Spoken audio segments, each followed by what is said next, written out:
नहीं, radicals actually बहुत गुस्से वाले होते हैं। वो तुरंत प्रभाव से परिवर्तन चाहते हैं। कभी भी परिवर्तन एकदम आएगा तो नुकसान करेगा। सबके अपने अपने विचार हैं बेटा। जैसे किसी को लगता है कि गांधी जैसा लीडर नहीं था तो गांधी जी की अप्रोच ठीक है, किसी को लगता है कि रेडिकल्स जैसा होना चाहिए।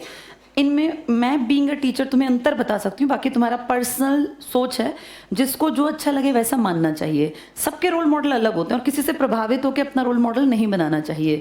रेडिकल्स वो लोग होते हैं जो तुरंत प्रभाव से परिवर्तन चाहते हैं। जैसे रेडिकल्स में सबसे बड़ा नाम हम भगत सिंह जैसे लड़कों का लेते हैं, जो जैसे ही होश संभाला तुरंत कहा कि अंग्रेजों को निकालो बाहर, भारत से बाहर करो। जो थोड़े से मेच्योर होते हैं वो अलग सोच रखते हैं और उन्हें लगता है कि तुरंत प्रभाव से कोई काम नहीं किया जा सकता। ज़्यादातर नौजवान युवा वर्ग रेडिकल्स की तरफ भागता है क्योंकि उसे लगता है कि तुरंत क्रांति आनी चाहिए, जो गलत अभी के अभी ख़त्म हो। लेकिन अभी के अभी चीज़ें ख़त्म नहीं होती, चीज़ें ख़त्म की जाती हैं विचारों के माध्यम से।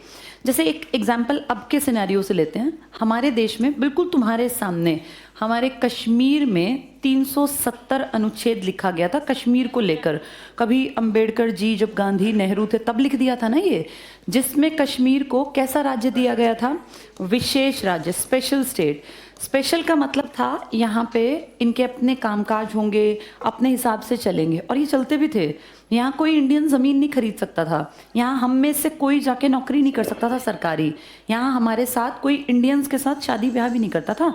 इनको पता है क्या रूल था इनका, कि अगर किसी लड़की ने इंडियन लड़के से शादी कर ली इस एरिया से अलग, नीचे एरिया से, तो उसकी नेशनैलिटी, जो इन्होंने कश्मीरी होने का जो उसका एक वो था, वो छीन लेते थे ये, कि तुमने किसी इंडियन से शादी कर ली अब तुम्हें कश्मीरी का टैग नहीं मिलेगा। ये किसी पाकिस्तानी से शादी कर लें तो ये कश्मीरी ही रहती थी लड़कियां। जैसे अगर देखा जाए तो सीधी बात है कि भैया यहाँ शादी मत करना इंडिया में, ये इस तरीके से था। अब ये सब खत्म है, अब कोई विशेष नहीं है, इनफैक्ट अब कोई राज्य भी नहीं है। अब ये क्या बना दिया? यूनियन टेरिटरी ना। हम पिछले साल ना कश्मीर गए थे, तो एक वहीं पे एक एरिया है, ऊंचाई पर है, जहाँ इंदिरा गांधी ने राकेश शर्मा 1984 में, सुना है तुमने नाम? स्क्वाड्रन लीडर राकेश शर्मा थे, एयरफोर्स में बड़ा रैंक होता है, वो अंतरिक्ष में गए थे और फिर सैटेलाइट के थ्रू इंदिरा गांधी ने उनसे कांटेक्ट किया था और उनसे पूछा था फेमस क्वेश्चन कि भारत बाहर से कैसा दिखता है अंतरिक्ष से, तो उन्होंने कहा था सारे जहां से अच्छा हिंदुस्तान हमारा। जहाँ से इंदिरा ने ये बात की ना, वो दिल्ली नहीं था, पीएम थी वो, लेकिन वो बातचीत करने के लिए कश्मीर के एक सेंटर में, और वो सेंटर बड़ा अलग तरह से डेवलप किया गया था, अभी भी है वो। उसमें नीचे सीढ़ियाँ उतरती हैं तहखाने टाइप में, और वहाँ वो फ़ोन जिस पे बात हुई थी इंदिरा की स्क्वाड्रन लीडर राकेश शर्मा से, अभी भी रखा हुआ है।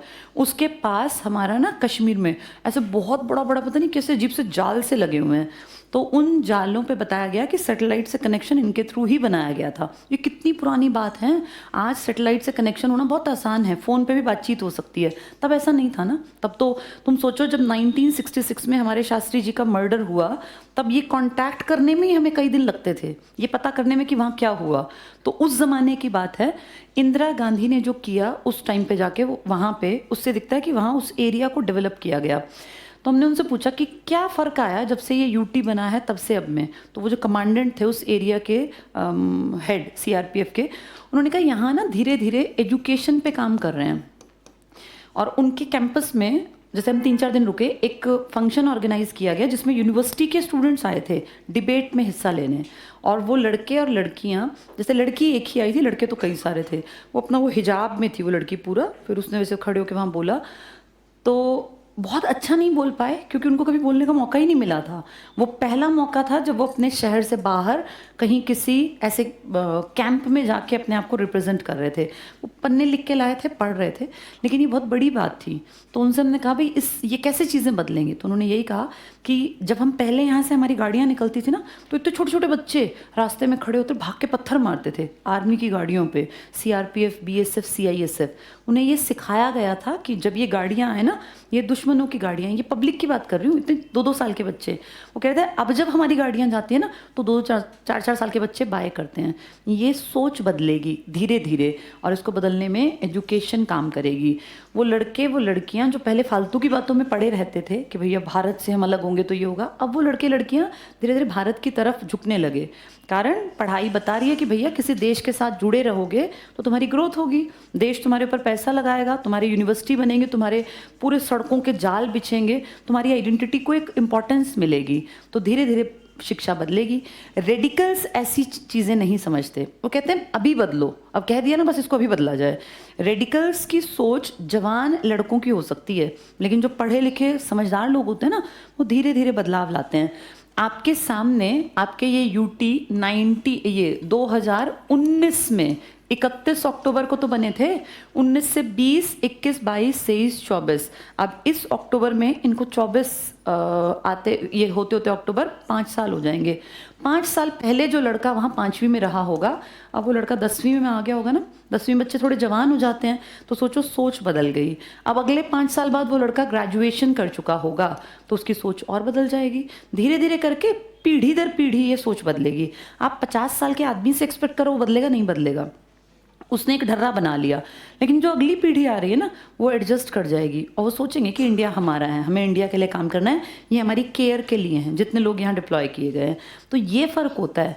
एक कुछ लोग होते हैं मेच्योर समझदार, कुछ होते हैं तुरंत प्रभाव से चाहने वाले। तो रेडिकल्स मेरे ख्याल से बहुत जल्दी चीज़ों में बदलाव चाहते हैं जो किसी भी मेच्योर आदमी की नज़र में पॉसिबल नहीं है। और ऐसे बदलाव लाके ना कुछ दिन बाद लोग फिर धीरे धीरे उनसे कटने लगते हैं। तो भगत सिंह स्टार्टिंग में जब आए तो रेडिकल विचारधारा के थे।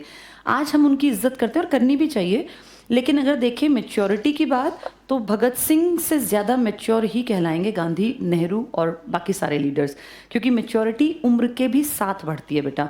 एक 22 साल के लड़के से तुम सोचो कि वो 50 साल जैसी सोच रखेगा, नहीं रख पाएगा।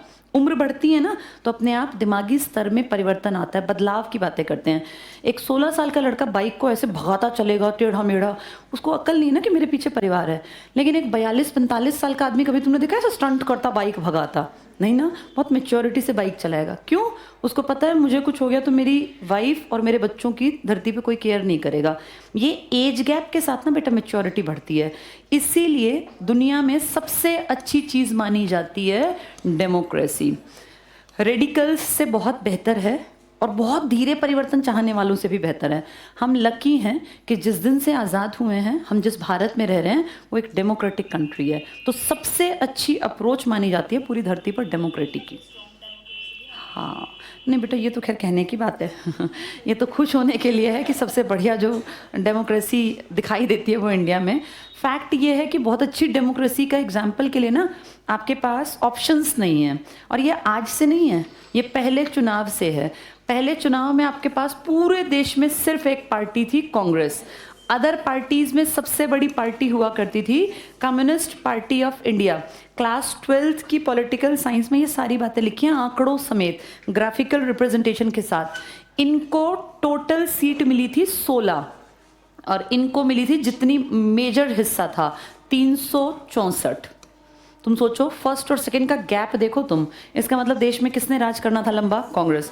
सीपीआई एक पढ़े लिखे लोगों की पार्टी थी, लेकिन सीपीआई ज़्यादा आगे नहीं बढ़ी। अगले इलेक्शन में इनको 21 सीट मिली, उनकी 2, 4, 5 कम हुई होंगी। लेकिन हाँ बेटा, कम्युनिज्म क्या होता है?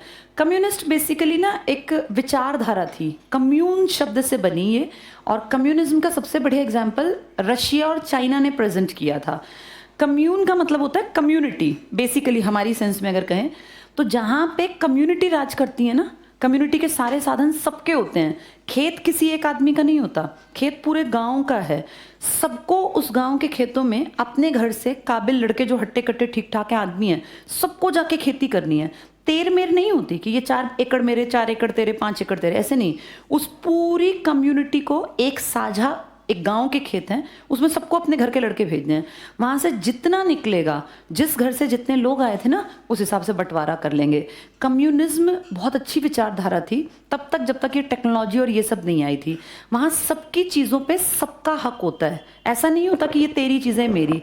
तो वो सारा गाँव ना एक साथ ग्रोथ करता है, एक साथ आगे बढ़ता है। नुकसान है तो सबका है, प्रॉफिट है तो सबका है। वो विचारधारा थी जिसमें कम्युनिज्म को बढ़ावा दिया, और इस पे काम किया था रशिया ने। रशिया दुनिया में, धरती में पहला देश है धरती पर जिसने एक खास वर्ग, हम कहते हैं बेटा सर्वहारा, जो सब तरफ से हारा हो, परेशान हो, लेकिन फिर भी समाज के लिए काम करे। और इसमें दो कम्युनिटीज़ गिनी जाती हैं, एक किसान वर्ग और एक मजदूर। अगर तुम ध्यान से देखो ना, यही दोनों देश को बेसिकली चला रहे होते हैं। तुम और मैं तो बैठ के पढ़ ही तो रहे हैं, मैं पढ़ा रही हूँ, तुम पढ़ रहे हो, लेकिन तुम जो रोटी खा के आ गए, जो पेट भर के आ गए, जाके जो रोटी खाओगे वो तो इसने पैदा की है ना। तुम यहाँ बैठ के जो एक काम बैठे हो, तुम जिन बेंचों पे, मैं जिस इस पे खड़ी हूँ, या जितनी सुविधाओं की चीज़ें हैं, ये किसी अमीर आदमी ने बनाई होंगी, लेकिन अमीर आदमी थोड़ी ना बनाता है। काम कौन कर रहा था उसके लिए? मजदूर। ये दो लोग हैं जिनके कंधों पे पूरी दुनिया का भार टिका हुआ है। लेकिन कितनी शर्म की बात और अजीब बात है कि इन दोनों से ज़्यादा हीन स्थिति में, इन दोनों से ज़्यादा दयनीय स्थिति में कोई भी नहीं है। तो इस वर्ग के लिए एक शब्द इस्तेमाल होता है सर्वहारा, सब तरफ से हारा हुआ लेकिन फिर भी आगे बढ़ता हुआ, काम करता हुआ। इस वर्ग की पहली सरकार बनी थी कहाँ पर? रूस में। और रूस में बनी इस सरकार ने पूंजीपति जो थे ना, अमीर लोग, इनके पैर हिला दिए थे। ऐसा लगा था, तुमने एक शब्द सुना होगा, एक बहुत बड़ी ग्रेट डिप्रेशन, महामंदी, सुना है ये? महामंदी क्या थी? अमेरिका जैसे ताकतवर, अमेरिका को ना फर्स्ट वर्ल्ड कंट्री मानते हैं, फर्स्ट वर्ल्ड, और सेकंड वर्ल्ड रशिया को, और हम थर्ड वर्ल्ड।